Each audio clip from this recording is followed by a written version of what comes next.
नमस्कार दोस्तों, स्वागत है आप लोगों का हमारे चैनल मैथ्स मेकर में। तो आज हम लोग मैथ्स के कुछ अति महत्वपूर्ण प्रश्न करने वाले हैं। ठीक है, ये मैथ्स का सीरीज चल रहा है, डेली पार्ट बाय पार्ट लेके आते हैं। बहुत सारा पार्ट खत्म भी हो गया, तो सभी वीडियो में बेहतरीन क्वेश्चन मैथ्स का लेके आते हैं। आप लोग को अगर कहीं भी किसी क्वेश्चन में कहीं भी किसी प्रकार का कोई भी दिक्कत होता है तो कमेंट करके पूछ सकते हैं। ठीक है, तो आज भी देखिए सभी क्वेश्चन को आज हम लोग करने वाले हैं, बहुत ही बेहतरीन तरीका से सभी क्वेश्चन को बताएंगे। ठीक है, तो चलिए हम लोग पहला क्वेश्चन से स्टार्ट करते हैं। देखिएगा पहला क्वेश्चन क्या है। कोई धनराशि साधारण ब्याज पर 5 वर्षों में 1020 रुपया तथा 8 वर्षों में 1200 रुपया हो जाता है, तो मूलधन का मान क्या होगा? तो मूलधन कितना रुपया होगा? देखिएगा, अगर देखिए 5 वर्ष में ब्याज के साथ कितना हो गया है 1020 रुपया, और 8 वर्षों में ब्याज के साथ हो गया है 1200 रुपया, तो 3 साल का दोनों के बीच का अंतर कितना है? 3 साल। तो 3 साल में जो भी बढ़ा होगा ब्याज ही बढ़ा होगा, मूलधन तो वही होगा। तो मानिए हो गया 1020 से 1200 रुपया, तो 3 साल में ब्याज ही बढ़ा होगा। तो कितना 3 साल में ब्याज बढ़ा? तो 1020 में 1200 घटा देंगे तो हो जाएगा 180। कितना? 180। तो 3 साल का ब्याज 180, तो 1 वर्ष का ब्याज कितना हो जाएगा? 1 वर्ष का ब्याज हमारा हो जाएगा 60 रुपया।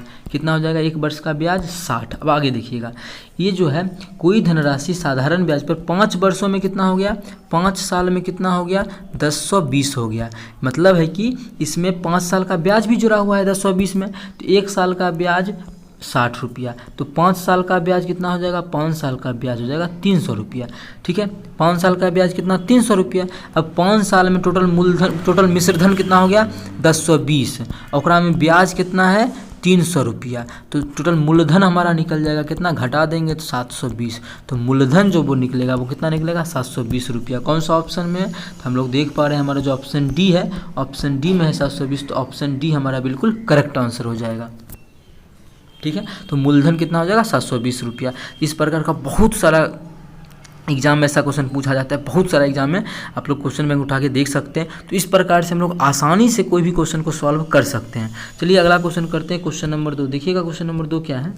2 नंबर नहीं है, 3 है, 4 है, अरे यार ठीक है 3 है, 2 नहीं है। ठीक है, ए किसी काम का 1/3 भाग 5 दिनों में कर सकता है। अब देखिए, ए जो है किसी काम का 1/3 भाग कितना दिन में कर सकता है? 5 दिन में। ठीक है, तो टोटल काम कैसे निकालते हैं? अब मतलब टोटल काम कितना दिनों में करेगा? 1/3 भाग 5 दिनों में, तो 1 भाग 15 दिनों में। अब देखिए उसको 15 दिन हम कैसे बना देते हैं, देखिए थोड़ा सा ऐसे कर लिए। 1/3 भाग काम, कितना भाग काम? 1/3 भाग काम कितना दिनों में किया? 5 दिनों में। तो टोटल 100 1 भाग कितना का? 1 भाग कितना दिन में करेगा? तो 1 भाग बनाने के लिए एकरा में 3/1 से गुना करना पड़ेगा। एकरा उल्टा से गुना करेंगे, तो जब यहाँ गुना किए 3/1 से, यहाँ करेंगे 3/1 से, तो यहाँ से 3 से 3 कितना बच मिलेंगे? देखिए गुना करेंगे तो 1 भाग काम, मतलब एक बार बेसिक समझा देंगे तो फिर बार बार नहीं समझाना पड़ेगा। 1 भाग काम कितना दिनों में करता है? 5 दिया 15 दिनों में। अब निकल गया एक भाग काम कितना दिनों में? 15 दिनों में। क्वेश्चन में बोला था 1/3 भाग कितना में? 5 दिनों में। तो हम लोग गुना भाग करके निकाले, 1 भाग काम कितना दिनों में करता है? 15 दिनों में करता है। ठीक है, तो अब हम किसी में नहीं करेंगे, डायरेक्ट हम लोग लिख सकते हैं। ठीक है, इसको अब काट देते हैं।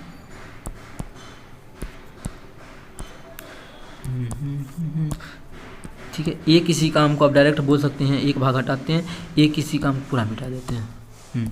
ए किसी काम को कितना दिनों में कर सकता है? 15 दिनों में। आगे बी उसी काम का 2/5 भाग 10 दिनों में। 2/5 भाग कितना दिनों में करता है? 10 दिनों में। तो 100 भाग कितना हम करेगा? एकरा में एक उल्टा 5/2 से गुना कर देंगे, काटेंगे कितना? 25। मतलब 100 टोटल भाग जो है, बी जो है किसी काम को कितना दिनों में करता है? बी जो है उस भाग 25 दिनों में कर सकता है। कितना दिनों में? 25 दिनों में। आगे ए और बी दोनों साथ में उस काम को कितने दिनों में कर सकते हैं? ए और बी दोनों मिलकर साथ उस काम को कितने दिनों में कर सकते हैं? तो टोटल काम हम लोग इससे पहले भी वीडियो में आप लोग को समझाए थे, क्वेश्चन में कैसे निकालते थे। 2 आदमी का रहता तो शॉर्ट ट्रिक्स भी था, 3 आदमी का रहता तो उसका तो थोड़ा सा ऐसे ही करके निकालना पड़ता है टोटल यूनिट काम कितना है। लेकिन 2 का है तो इस प्रकार से निकल ही सकता है। लेकिन इससे भी आसान तरीका आप लोग को बताए थे, दोनों को गुना कर देना है और दोनों को जोड़ के भाग कर देंगे। दोनों को जोड़ेंगे कितना हो जाएगा? 40 हो जाएगा भाग। बस यही इतना ही दिन में हमारा दोनों मिलके और भी मिलके किसी भी काम को करेगा। तो यहाँ से हम लोग काट के निकाल सकते हैं कैसे? 25 5 8 40। इसको थोड़ा सा इधर कर लेते हैं, जगह कम पड़ जाएगा। कितना आ गया 15 पचे 75 बटा 8। यहाँ से हम लोग को निकाल सकते हैं, क्या निकालना है, अनुपूर्णांक में दिया है ना, तो 8 9 72, 72 3 75, इतना दिन, कितना दिनों में, मतलब ए और बी मिल के उस काम को कितना दिनों में समाप्त करेगा, 9.3/8 दिन में। कौन सा ऑप्शन में है, 9.3/8 दिन हमारा ऑप्शन नंबर सी में है। तो ऑप्शन सी हमारा बिल्कुल करेक्ट आंसर हो जाएगा। कौन सा option, option C, option C हमारा बिल्कुल करेक्ट आंसर हो जाएगा। उम्मीद करते हैं दोस्तों 3 नंबर क्वेश्चन भी समझ में आ गया होगा। कहीं भी किसी प्रकार का कोई भी दिक्कत हो तो कमेंट करके पूछ सकते हैं। यदि वीडियो आपको लोग को अच्छा लग रहा है तो हमारे चैनल मैथ्स मेकर को सब्सक्राइब करें और इस वीडियो को लाइक करें और जितना ज़्यादा हो सके शेयर भी करें। चलिए अगला क्वेश्चन देखते हैं, क्वेश्चन नंबर 4। देखिएगा क्वेश्चन नंबर 4 क्या है, 5 से विभाज्य 3 क्रमागत प्राकृत संख्याओं का योग 525 है, उनमें से सबसे बड़ी संख्या कौन सी है। ठीक है, प्राकृत संख्याओं का योग कितना है, 525। इससे पहले वाला वीडियो में भी बताए थे एक तरीका।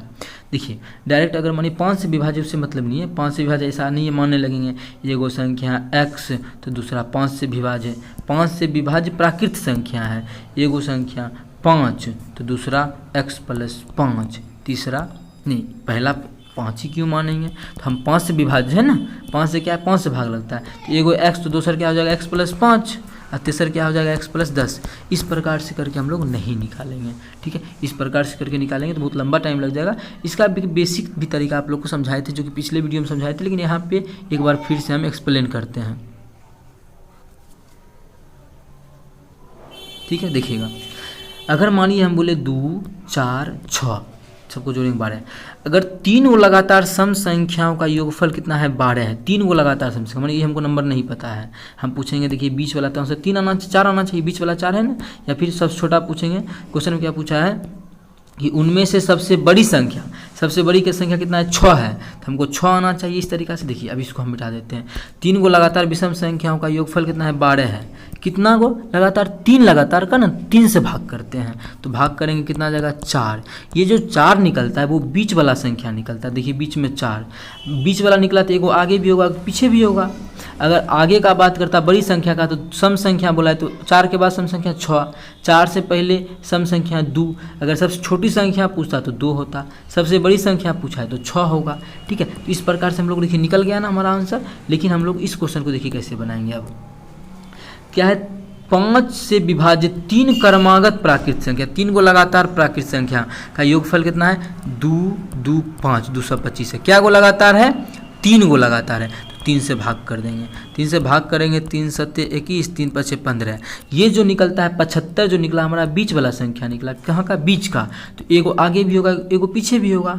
क्या नाम, लगातार 5 से भाग लगने वाला, तो 75 के बाद जो है 5 से भाग लगने वाला कितना हो जाएगा, 75 के बाद 5 से भाग लगने वाला 80, 75 से पहले 5 से भाग लगने वाला 70। तो हमसे पूछा है क्या, तो सबसे बड़ी संख्या कौन सी है, तो सबसे बड़ी संख्या कौन सी है, देखिए तो सबसे बड़ी संख्या हमारा 80 है। कौन सी है सबसे बड़ी संख्या, 80 है। तो कौन सा ऑप्शन में, ऑप्शन डी में है। ऑप्शन डी हमारा इस क्वेश्चन का बिल्कुल करेक्ट आंसर हो जाएगा। कौन सा ऑप्शन, ऑप्शन डी। उम्मीद करते हैं दोस्तों समझ में आ गया होगा। कहीं भी किसी प्रकार का कोई भी दिक्कत हो तो कमेंट करके पूछ सकते हैं। ठीक है, option D is the right answer. 4 number question भी बहुत ही बेहतरीन था, बेहतरीन तरीका भी बताए हैं। अगर आप लोग को अच्छा लगा तो इस वीडियो को लाइक करें, अपने सभी दोस्तों के साथ ज़्यादा से ज़्यादा शेयर करें।